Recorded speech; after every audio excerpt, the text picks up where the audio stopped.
2024 coming to the Aaron Torres Podcast YouTube page. If you could do me a quick favor, see that little black subscribe button at the bottom of your screen? Go ahead, click that black subscribe button. Really does help our audience grow, really does help our channel grow, really does help and mean more than you could possibly know. So go ahead, hit that little black subscribe button. Also, thank you to our presenting sponsor, Betfred Sportsbook and the Betfred Sportsbook app. Bet 50 on any game, get $250 in free bets. Thank you again to Betfred. Thank you again to you. Now, here's the video that you came here for. And the topic of the day, first of all, I want to say a quick thank you. Thank you to Hunter Dickinson. I'm going away. I thought for sure I was going to have to do some sort of weird reaction video from a beach somewhere, but instead, that is not the case at all. Because on Thursday, the long national nightmare came to an end. After a month of speculation, after rumors of visits, after pictures of whatever, doing whatever with whoever, he met with this guy at an airport. He ate Chick-fil-A at this on this official visit. That hour-long Barstool podcast that was just insanity. Well, the national nightmare is over, as on Thursday, Hunter Dickinson did make his commitment, and he commits to Kansas University. And listen, I'll say this. I've been saying from the beginning, I always thought Kansas was the favorite, but I can't take too much credit for this because I don't think anybody really knew for sure. I'm not even positive Hunter Dickinson knew where he was going until he took all of his visits. And so because of it, not going to take a victory lap, but Hunter Dickinson is now the newest member of the Kansas Jayhawks. Again, I'll update my top 25 in a minute. With that said, though, I kind of want to get into this commitment from every angle. And when I think about this commitment, I want to even backtrack to something that I have tried to tell you guys and girls, everybody who listens to this show, for years. I always try to warn you around portal season. Recruiting in the portal is significantly different than recruiting high school players. High school players, they love the bells, the whistles, the loud crowds. Oh my God, they were chanting my name when I walked in the building. The facilities, the resources, the fan bases. When you're a veteran transfer, though, it's different. You've been through all that. You've done it. And now what you want to do is basically just find the spot that checks the most boxes. Where can I go and be put in the best position immediately to have success? And that's not just a Hunter Dickinson thing. That is literally what every player in the portal is thinking about when they go in. Where will I have on the court success? Where will I be developed? How do I fit in? In some cases, many cases in 2023, what is the NIL setup? And so I've always been, I always try to warn people about that, but I think there might not be any better scenario or better example of the difference between transfer recruiting and high school recruiting than Hunter Dickinson. Why I always thought Kansas was the favorite, why most people in the major kind of media that covers college basketball thought he was the favorite, was because the bottom line is Kansas just checks the most boxes. When you think about what Hunter Dickinson would potentially be looking for in a new school after 3 years at Michigan, a great first year where you make the Elite Eight, a second year where you sneak into the tournament and then get a little bit hot, a third year where you're disappointed. Think about the things that Hunter Dickinson would be looking for in the portal, and then you start to see that Kansas checks all the boxes. First off, he's going to be well coached. Bill Self, you can like him, you can hate him, you can this, you can that. The guy is a Hall of Famer. I believe he is the best coach in college basketball right now, and I don't even know right now necessarily that there's a close second, okay? Great coach, Hall of Fame coach, puts his players in position to succeed, develops players, puts them in the NBA. And oh, by the way, he has had a ton of success with players similar as Hunter Dickinson's skill set, big guys, down low, all that good stuff. 2, Kansas is a veteran roster. And this was something. I got a bunch of DMs from angry Kentucky fans over the last couple days because I said, if you're 22 years old, if you played 3 years of college basketball, do you really want to go play with a bunch of freshmen? And I think some Kentucky fans got it right. Our freshmen are good, but I get it. But a lot of people, oh, how can you say that? We have the best freshmen in the country. I get it. But if you're a senior in college and you only got 1 year to achieve everything that you want, and I know he has a second COVID year, but I think the expectation is he's only going to play 1 more year of college basketball. But if you're a senior and you only got 1 more year, do you want to hitch your wagon to a bunch of freshmen? Or do you want to go to a place where you not only have a Hall of Fame coach like you do at Kentucky, but you also have a senior point guard that's won a national championship in DeJuan Harris. You have potentially a second guard that's going to be a senior. In Kevin McCullough, he's testing the NBA draft waters. At this point, my guess is that he might not be back. Nick Timberlake, transfer from Towson, fifth-year guy, three-point shooter. Arterio Morris, second-year player, transfer from Texas, was part of an Elite Eight team. Ernest Udoh, a player who is coming off a solid freshman year. A guy in KJ Adams, kind of that stretch 3, stretch 4 that could do a little bit of everything. Do you want to go play with a bunch of veterans, a bunch of grown-ups? I don't know. But I think that's something that Hunter Dickinson probably considered. Oh, by the way, Kansas, along probably with Kentucky, gives you the best chance to win at the highest level. Kansas is going to enter the season. We'll talk about this, my way too early top 25 in a minute. They'll be a preseason top 5 team with Hunter Dickinson. That is something that even with his addition, Maryland couldn't offer, Villanova couldn't offer, Georgetown certainly couldn't offer. And most importantly, he is the missing piece at Kansas. You look at Kansas's roster, what did I just tell you? Veteran point guard, depth in the backcourt, a versatile piece in KJ Adams that played the 5 last year, but he's about 6'7", 6'8", really should be a 4. The one missing piece is a guy down low that can get you buckets 20 and 10, basically guaranteed. And I know I've said, and I truly believe, Hunter Dickinson does want a bigger role. He just doesn't want to be a back-to-the-basket center. But that is ultimately, he's going to line up at the 5. And maybe he'll play a little bit more out on the perimeter, whatever. But that is the one missing piece that Kansas does not have. And so when you start checking all the boxes, Kansas always made the most sense. And that's ultimately why. I know Hunter Dickinson released the video, and at some point, probably on his own podcast, he is going to talk about why he chose Kansas. But again, just think about what Kansas offers. Hall of Fame coach, veteran group, chance to win a national championship. Oh, by the way, I didn't even mention it, and it's a hot topic in the streets. Yeah, their NIL program is good. Really quickly, I would be remiss if I did not address that because I do think it's a thing. Saw my buddy Matt Jones, Kentucky Sports Radio, put out some report that essentially Kansas is in the business of guaranteeing money in NIL. And that Hunter Dickinson went in saying, hey, I need a baseline number to work with here. Kansas said, here's the number we can offer you. Flat out, you commit today, this is what you're going to get. Kentucky doesn't play that game. Kentucky is in more of the traditional NIL world where they say you come here and you can earn up to this much. And so, yes, do I believe that was a factor? I do. Do I believe it was the only factor in his decision? I do not. But this is the world of college sports that we've talked about. And we've talked about this for years. So it's always funny when people send me these reports. I'm like, listen to the Air Tours pod. We've been talking about this for a year and a half.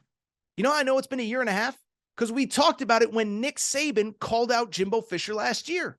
Nick Saban was calling out Jimbo Fisher for the same thing. Nick Saban was saying, we're over here telling guys that they can get this or they can get that. If you come here, these are the opportunities. And Texas A&M, this is Nick Saban's words, not mine. They're out there buying players. They're out there saying, you come here, you get a guaranteed XYZ in money. And so it's something that we've talked about before. And I've just talked in general. There are 2 ways of thinking in NIL right now. There's the way of, listen, there's no rules, whatever, pay guys whatever it takes. And then there are schools like Kentucky, like Alabama. There's others, I won't name names, but there are other schools that are like, listen, at some point the NCAA is going to crack down on this, and we don't want to just be writing blank checks. We want to be able to show, hey, this guy came to this school, and these were the opportunities that were provided to him, and this is how much money that he got.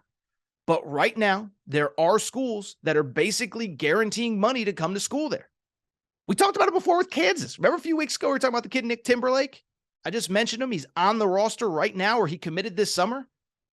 I could tell you for certain, it came down to UConn and Kansas was a distant second. I could tell you from the UConn perspective, they thought it was a done deal. They thought he was coming to campus to, take pictures and kiss babies and get a graphic done and commit on the spot.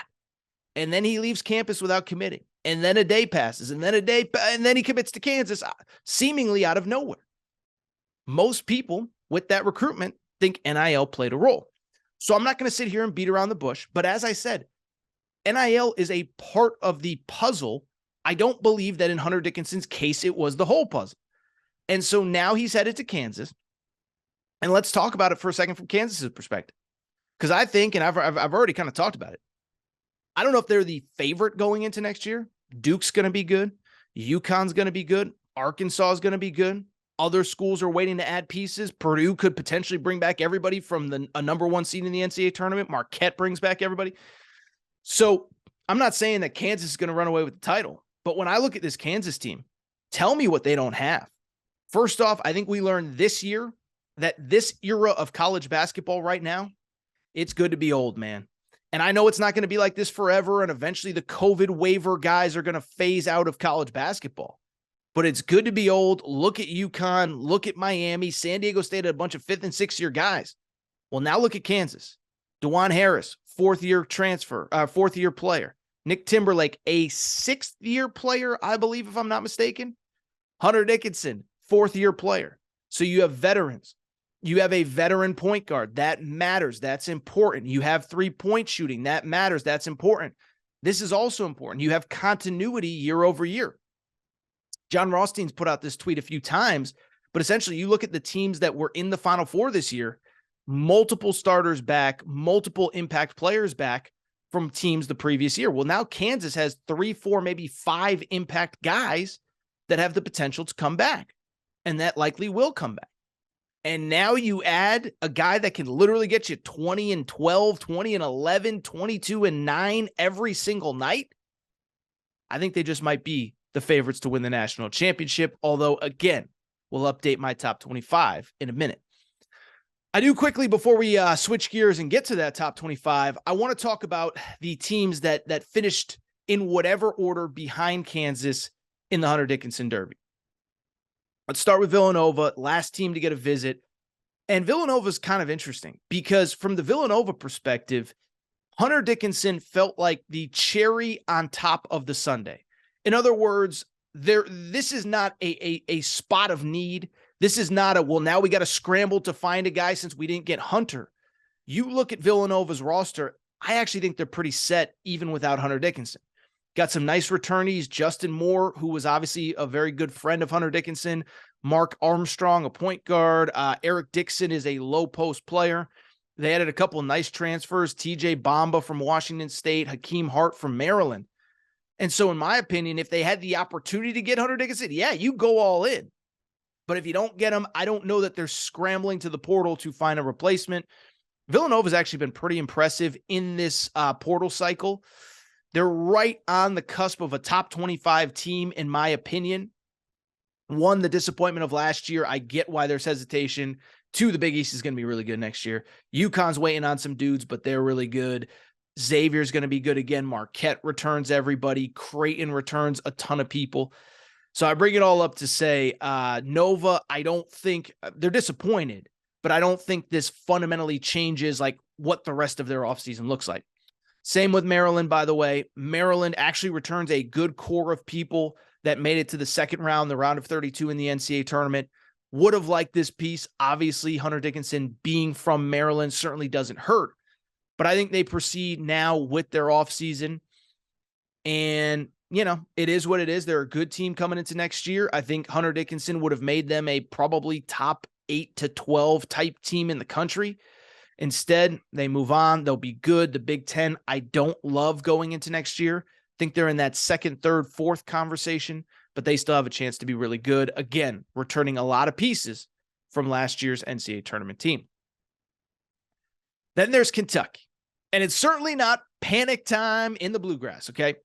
I still have Kentucky, we'll talk about them in a minute, in my top 10, and it is based on the fact that they have the number 1 recruiting class in the country coming in, including 4 different players that were top 10 in the class of 2023. DJ Wagner, Rob Dillingham are guards. Justin Edwards is a wing. Aaron Bradshaw is a big guy down low. And so you look at John Calipari's best teams. They are ones that have an NBA talent at point guard, NBA talents at the guard positions. And as I've said many times this past year, when Cason Wallace was healthy and he took over that role from Severe Wheeler, that was when that team took off like a rocket ship, and they were actually a pretty good team over the final probably 6 weeks of the season following Severe Wheeler's injury. At the same time, beyond that recruiting class, there really just isn't that much at Kentucky right now. And it's interesting. I go back to about a month ago. and Kentucky fans don't get mad, but about a month ago, I put out a tweet when the portal was really starting to heat up. This was probably the second week in April.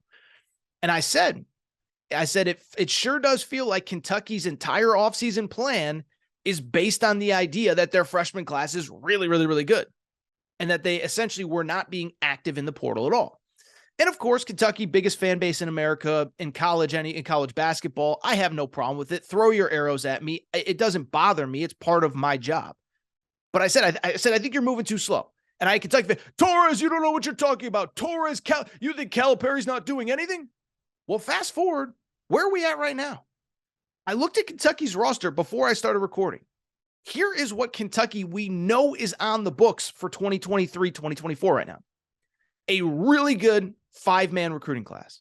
As I just said, DJ Wagner, Aaron Bradshaw, Rob Dillingham, Justin Edwards, and Reed Shepard, a McDonald's All-American who was top 20 or so player in that class.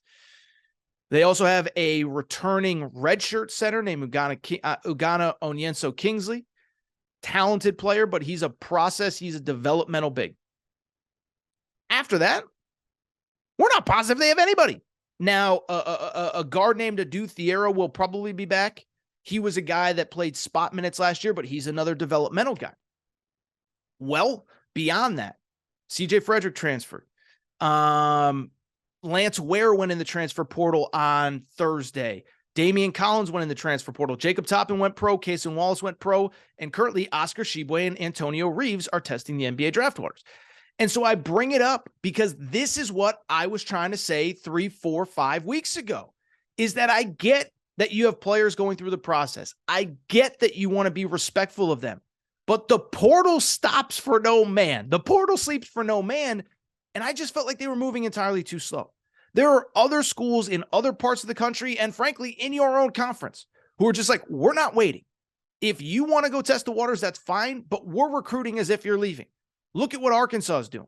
Arkansas is basically saying, Devo Davis, Jordan Walsh, we love you, but we are recruiting as if you're gone. And if you tell us you're coming back, then we'll adjust from there. But we're not going to hold a scholarship until the middle of May or late May. We got to make a move. Tennessee right now has I think 13, 14, 15 scholarships. Like they're 2 over the scholarship limit right now because Tennessee basically said, we can't sit here until mid to late May and figure out Josiah Jordan James, all you guys, what you want to do. Julian Phillips, who's testing the waters.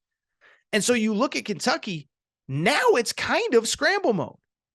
And what you really need is a couple things. So let's talk about Kentucky really quick. One is what you need. All of a sudden, you kind of need Oscar Tshiebwe to come back. Now, it's interesting because it feels like talking to Kentucky fans, there's 2 schools of thought. There's the one school of thought is let's roll with the young guys. They're better athletes. They're better NBA draft prospects. We've seen what we see what the ceiling is with Oscar Tshiebwe as our big guy. I get that. I would also say, again, 2 years ago, Kentucky was a 2 seed in the NCAA tournament when they lost to St. Peter's. This year, I contend if Cason Wallace had been the starter from the beginning and if he had stayed healthy, you're probably a 2 or a 3 seed.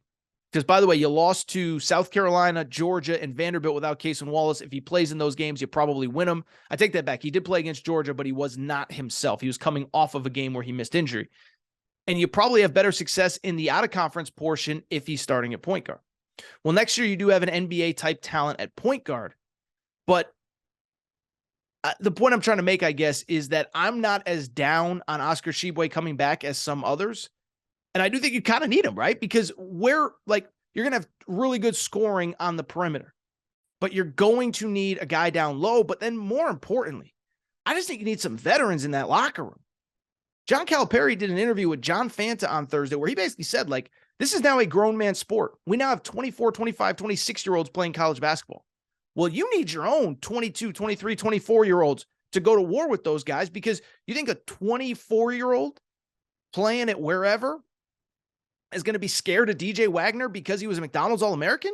Because I don't think so. I don't think so at all. And so you need Oscar Tshiebwe to come back. You need that veteran presence, and you need that guy that could go get you 14, 15 rebounds a game on top of the offensive production that he gives.